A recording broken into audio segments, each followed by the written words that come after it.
Welcome into Point Blank, brought to you by Fitz Roofing. I am Brandon Strange of Sports Map Houston. I am joined by ESPN 97.5's Joel Blank.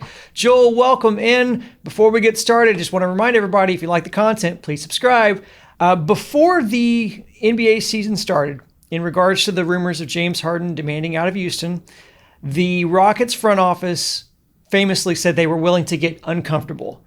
So following another blowout loss at the hands of the Lakers this week, Harden called their bluff, and here we are. It's impossible to argue that anything Harden said in his post-game comments is wrong, per se. The Rockets aren't good enough, and they aren't contenders. So now I ask you this, because we live in a world in which both things can be correct. Is it the team isn't good enough, and that they're just not good enough with the talent that's assembled?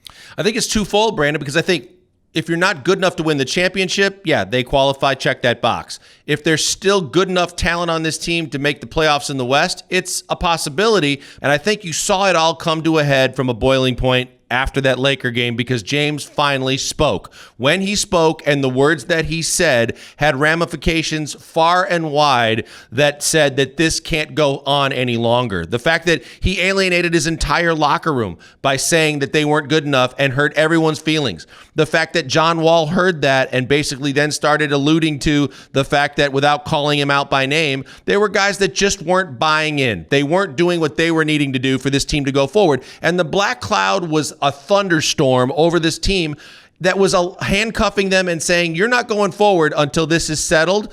And so from that standpoint, the Rockets, I give them full credit, did what they had to do. Because even Boogie Cousins' comments, I love the fact that two new Rockets were willing to step up and say, hey, we don't need you, and stay away. And I give them credit for that, because the whole city is tired and done with James Harden. Let's talk about Fitz Roofing, our newly extended sponsor, Fitz Roofing. Joel, tell us about it. Well, we love Fitz Roofing because you know what? They're dedicated to the people of Houston, Texas, and they do free, no-obligation inspections. It costs you nothing. All you got to do is pick up the phone, 832-521-3001. They come to you at no cost and tell you what they can do. You want them to come back, just reach back out. They're going to be there, and every step of the way, you are going to get the best ratings, the best product, and the best warranties in the business. It's Fitz Roofing. Make it a difference, one home at a time.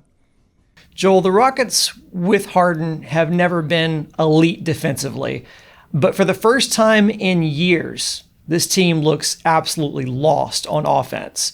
Will this get better when Harden's gone? And how long do we need to see after Harden is gone?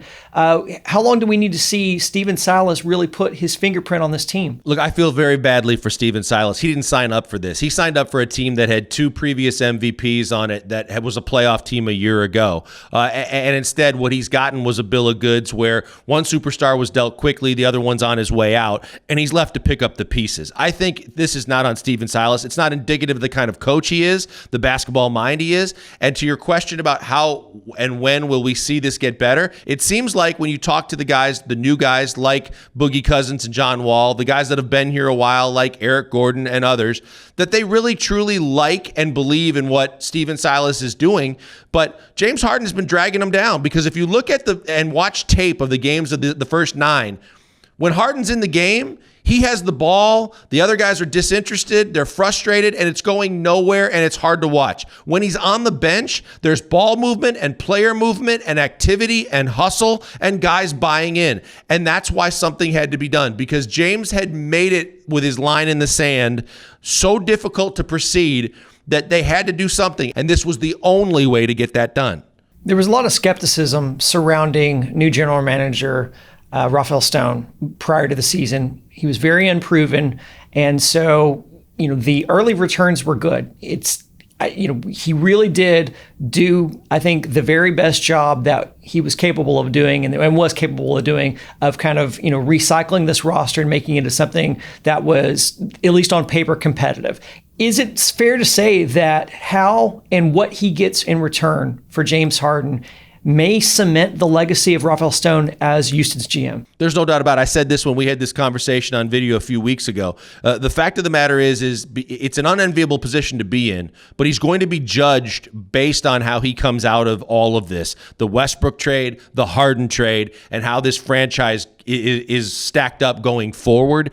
We've seen that the Astros, we're still waiting for the first James Click true move to hit so we can judge and base what kind of a GM he's going to be on that. We've seen from Rick Smith to Bill O'Brien and with the D-Hop move, the signature moves that have sealed the fate of guys from a negative perspective. Because let's be honest, I mean, he's gotten young guys in there that he's been very enamored with, but do you really think that Tate and Nwaba and Caboclo are guys that fit the Rockets mold for the way that Steven Silas wants to play? I think they're athletic, but I don't think they're shooters. I don't think they're scorers. I don't think that they're guys that seem to fit with what the system is that Silas is trying to put out there. So this move and what he gets in return will dictate a lot in terms of who he is and how he's judged and graded by those that are watching the Rockets on a consistent basis.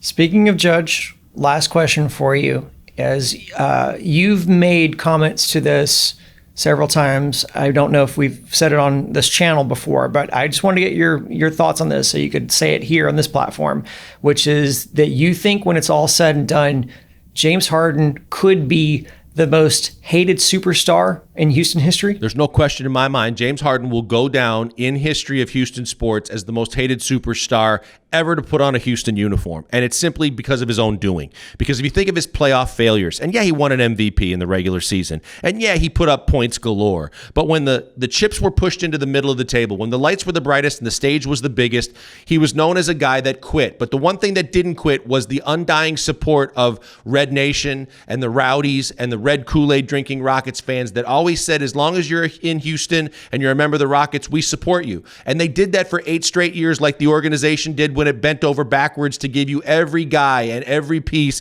and every move you said you had to have so you could get to the next level. Well, the minute that it got a little cloudy and it wasn't all sunshine and rainbows, what's the first thing you did? You kicked Houston in the nuts. You kicked the entire city and the franchise down that did nothing but pump you up and said, I want out. And because of that and that alone, you will never be considered in the same league as a Jeff Bagwell, a Craig Biggio, a Yao Ming, a Tracy McGrady, a J.J. Watt. Of all these guys that have put on the city of Houston on their chest, they have always gone down. Even Steve Francis and guys like that are not hated. They are not guys that are going to be looked at negatively. They gave it their best. They brought their talents to the table. They let the cards fall where they may. But if they had a down year from a team perspective, it didn't sour them on the city of Houston. The minute you turn your back on Houston and you kick Houston below the belt, Houston remembers that negatively and will never forget. And that's why no one will ever forget how poorly James Harden treated this city. That's why he'll be the most hated superstar in the history of this city.